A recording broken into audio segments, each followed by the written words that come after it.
Hello, good afternoon Year 3, and welcome to another wonderful history focus lesson, building on directly from our timeline work. Some fabulous timelines, guys, from you all, so you need to keep that up.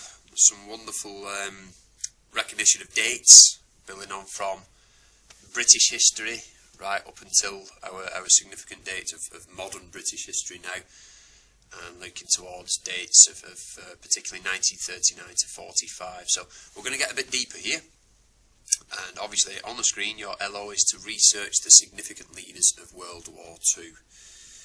So let's make a start. Start activity. What we'd like you to do is we'd like you to have a look at these 4 pictures. Okay, bit of a picture inference quiz, and you can do this with your mums and dads, the adults at home. Anybody who's with you, have a chat and a discussion about the pictures that you can see on the screen. Okay, you can pause the video, you can come back to this at any time, rewind, fast forward. However, what we'd like you to do is, what do you recognise about these pictures? What do the people in them look like? What do the buildings look like? What can you see? We've got some questions for you on the next slide, but first of all, take the time to examine them. What is on these pictures that you notice and recognise from modern times? What do you recognise just because they're black and white, from wartime Britain? Are they pictures of wartime Britain? Well, you wouldn't normally see ladies walking down the street wearing this kind of a dress every day, would you? Or you'd not see a gentleman wearing what looks like almost a sailor's or maritime uniform lining up in front of this building round the corner at our school every morning, would you? So you wouldn't normally see a building around the centre of West Horton with these sandbags, banked up as they are. So have a chat, and then pause your video, have a look at these questions. So first of all, what do these pictures show? Where do you think they were?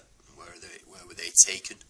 Do they look like images from the present day? Well, we've had a bit of a chat about that. Are the people wearing anything that would give their job away? And do you think they were on Britain's side during the war? Are they pictures from Britain? What gives that away? Is it the uniform that's different?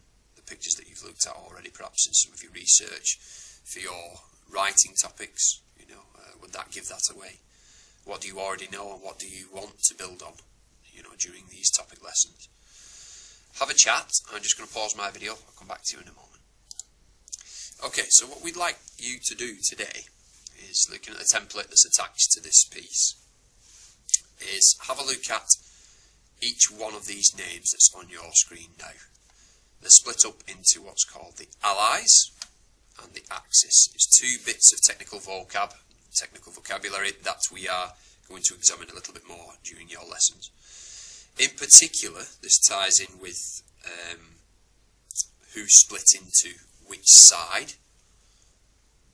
during World War II in particular. So our side, the people that joined with Great Britain, were sort of nicknamed as the Allies in World War II.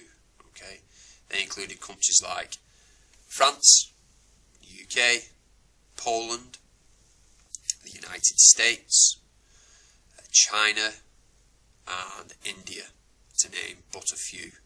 Mostly countries that were what was called from the Commonwealth, so countries that Great Britain used to rule, and up until, especially after 1945, still ruled at that time.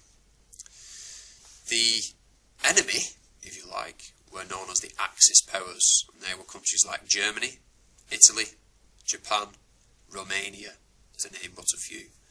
These were countries that played a role in the war that we consider to be our enemies on our side. So, have a look at those significant names.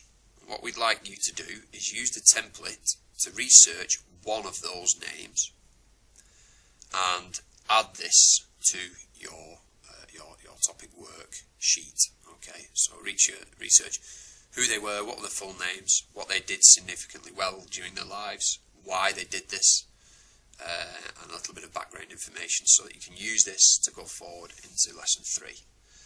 For example, I'd take Neville Chamberlain and I'd type into Google Neville Chamberlain BBC.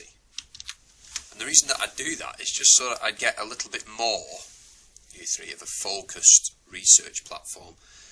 You know, if you type Neville Chamberlain into Google, you might get hundreds and hundreds and hundreds of pages regarding Neville Chamberlain and who he was.